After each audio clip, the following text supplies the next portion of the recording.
Muy buenas, vamos a continuar hoy con Wilhelm Wundt y vamos a ver la última clase sobre el autor.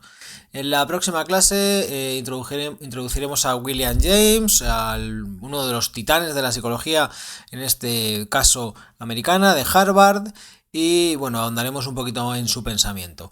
Hoy nos toca trabajar la psicología de los pueblos de Wundt. Recordar, en el vídeo 3 tenéis la psicología fisiológica. Y vamos a ver qué planteaba en la etapa de Leipzig, nuestro autor. Él decía que la psicología experimental individual no podía constituir una psicología completa, obviamente, y elevó el método comparado histórico al mismo nivel que el método experimental. ¿Qué decía este método histórico? Que la mente de las personas vivas es el producto de una larga trayectoria de desarrollo de especies, trayectoria que las personas desconocen. Es como si tuviéramos una especie de acervo en nosotros, cultural, que al ser introducidos en este mundo, por así decirlo, tenemos o nos encontramos con sus productos. Esto está muy en la línea de otros autores que pienso traer también al canal, como Jung, con su noción de inconsciente colectivo, su noción de arquetipo, etc. Pero bueno, como estamos con Wundt, seguimos. El estudio de los animales y niños para el autor se ve limitado por su incapacidad para la introspección.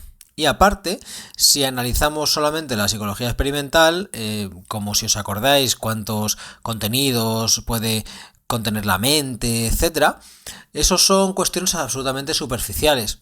Entonces, Wundt estaba descontenta con esta cuestión y planteó ahondar un poquito más en el desarrollo, en este caso, de cuestiones como el lenguaje, el mito, la costumbre, etc. Concretamente, la variedad de culturas para el autor es un claro reflejo de las diferentes fases por las que pasa la humanidad, la evolución mental y cultural.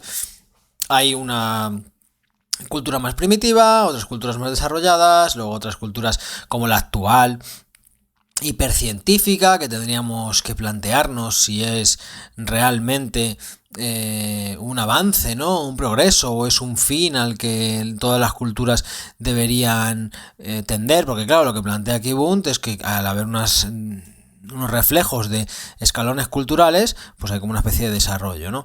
El término psicología de los pueblos, para el autor, se refiere al estudio de los productos de la vida colectiva que constituyen indicios de las operaciones superiores de la mente. O sea, la mente estructura a través del contacto con el entorno, trabaja la materia y va generando, digamos, productos culturales que son el resultado de las operaciones mentales que lleva a cabo el sujeto. Por ejemplo, el lenguaje o el mito, como hemos dicho. La psicología experimental solo penetra en la superficie de la mente, mientras que la psicología de los pueblos profundiza más allá en ella hasta llegar al yo trascendental. Aquí me recuerda también a lo que planteaba Jung, ¿no? Cuando habla del inconsciente colectivo, habla como una especie de no de carcasa, al contrario, de esencia de algunos contenidos mitológicos que las diversas culturas trabajan de una manera determinada. Entonces lo que tenemos acceso es a la manifestación del héroe, del arquetipo de la madre, del sacerdote, etc. Pero no llegamos lo que es al concepto universal, como al concepto en esencia, ¿no? Las culturas tienen historias complejas que determinan sus formas y contenidos. Bueno, pues el contenido de la esencia se va transformando en determinadas culturas de una manera determinada. Entonces, pues a lo mejor el héroe medieval no es lo mismo que el héroe actual. El héroe medieval a lo mejor tenía unas características y el héroe actual pues tiene otras, siendo la misma idea.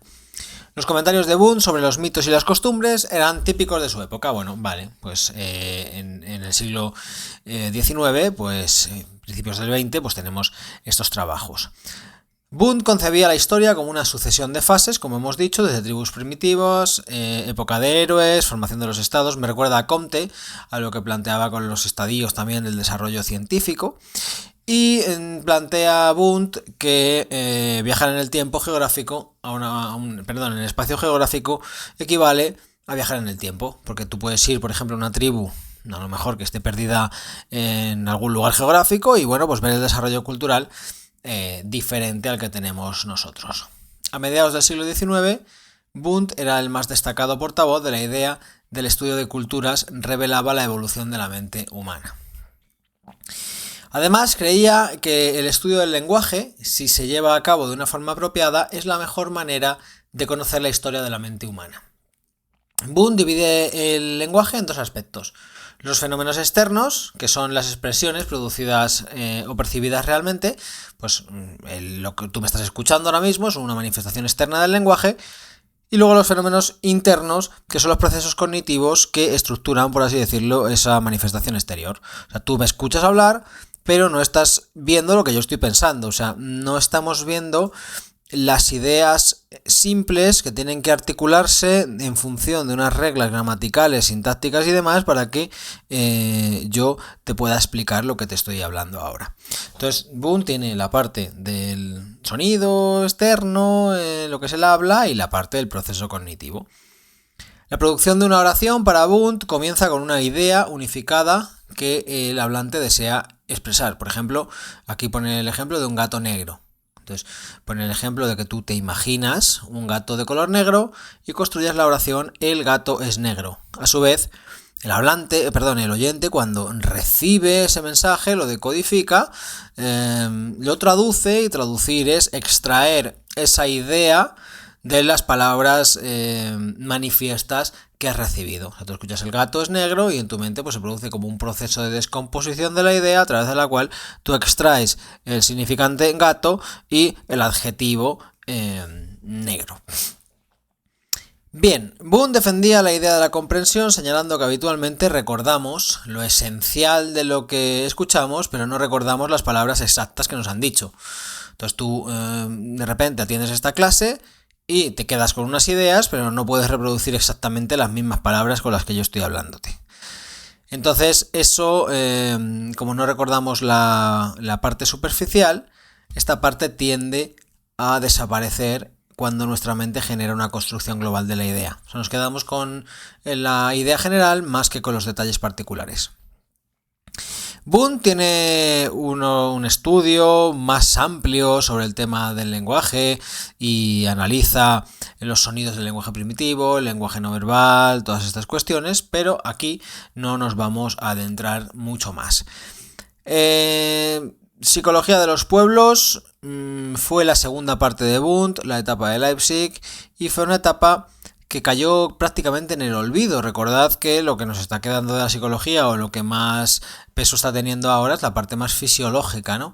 Esta parte, pese a ser la que más le gustaba al autor, es la que más olvidada está. Además, que nunca se formó a nadie en la práctica de la psicología de los pueblos, y la lectura, por lo visto, era bastante complicada. Pero bueno, tenemos autores que han retomado después temas de mito, sobre todo la tradición junguiana y demás, que a mí me parece bastante interesante para tener en cuenta, y que si os interesa, pues traeremos al canal otra serie. Sin más, volveremos otro día con William James, ahondaremos un poquito más en su pensamiento. A mí me parece un autor bastante interesante, otro autor que pasó de una psicología más objetiva a la filosofía, y en el próximo día lo vemos. Déjame en los comentarios si te apetece que profundice en algo más, y nos vemos en la próxima. Un saludo, hasta luego.